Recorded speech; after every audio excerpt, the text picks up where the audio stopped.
Hi, Traci Webb, your Ayurvedic living expert.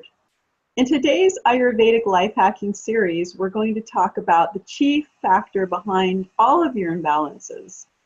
That factor is called time. So we talked about before that we have three major components that make up who we are: our body, our psychology, and our spirit.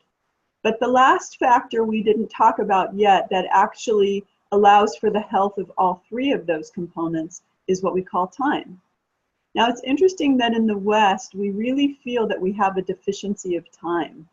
In fact, we could say that time is really the strongest imbalance factor in our Western lives is time, right? Like, who's got time?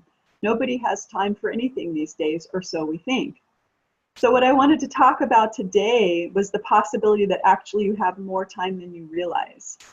So to start this off, if you think of maybe you have a neighbor, some gentleman who seems to always have so much time. He works a 9-to-5 job, he comes home to 5 children, and yet he still has time to go off to yoga classes and get massages and take great care of himself, have an amazing social life, maybe take great retreats and travel the world, etc.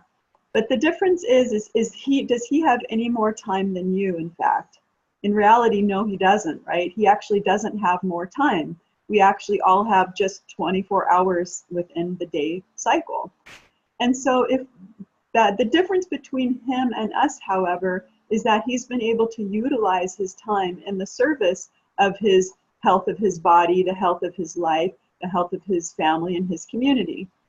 So in order to help us as healers and people that are proactive and wanting to create change on the planet, I thought we could talk about the very basic way, the first step towards healing our time imbalance. So if in fact we have this idea that we have time deficiency, how can we heal that? Well, the first step to any healing is actually acknowledgement that a problem exists and that there is something that in fact needs healing. So to really drive that home for you, I'm going to give you a homework assignment for the week. And what that is going to consist of is thinking of your life like you have different buckets in your life, representing the different ways that you spend time throughout the week. We're going to call these your time buckets. So each of us have different time buckets. And I want you to literally take out a piece of paper and keep it with you through the week, or maybe put it on your smart device. And you're going to make a chart or columns representing each of your life buckets or the places that you spend your time throughout the week.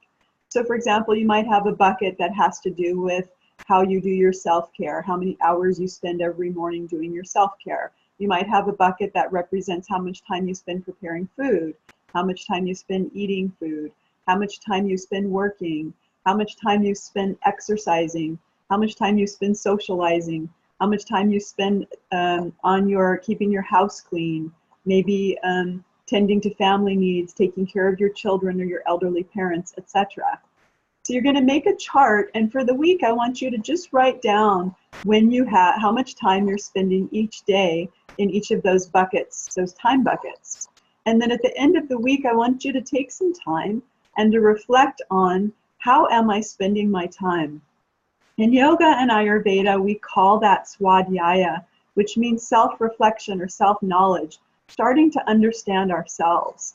And the more we can start to understand specifically how it is we're using our time, the more we'll start to understand how we're actually abusing our time. And what that means is we'll start to discern out of that chart how we're spending our time in ways that aren't serving the higher good of us, our family, and our community. So be sure to do me a favor, make a comment below if you like this video, and even more importantly, use this as an opportunity to check back in a week. So you have a homework assignment so that next week you check back and write down below what came up for you, what did you notice, and how is that serving you? What changes have you been able to implement as a result of that?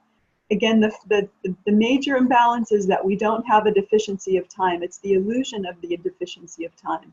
In fact, what you're going to find is you have an abundance of time, more than you realized.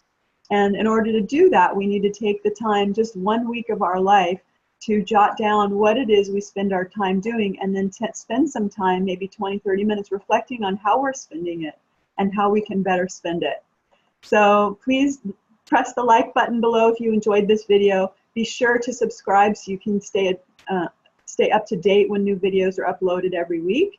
And then also please comment and use this as an opportunity to put as a homework assignment to keep you on track and let us know how the experiment went for you.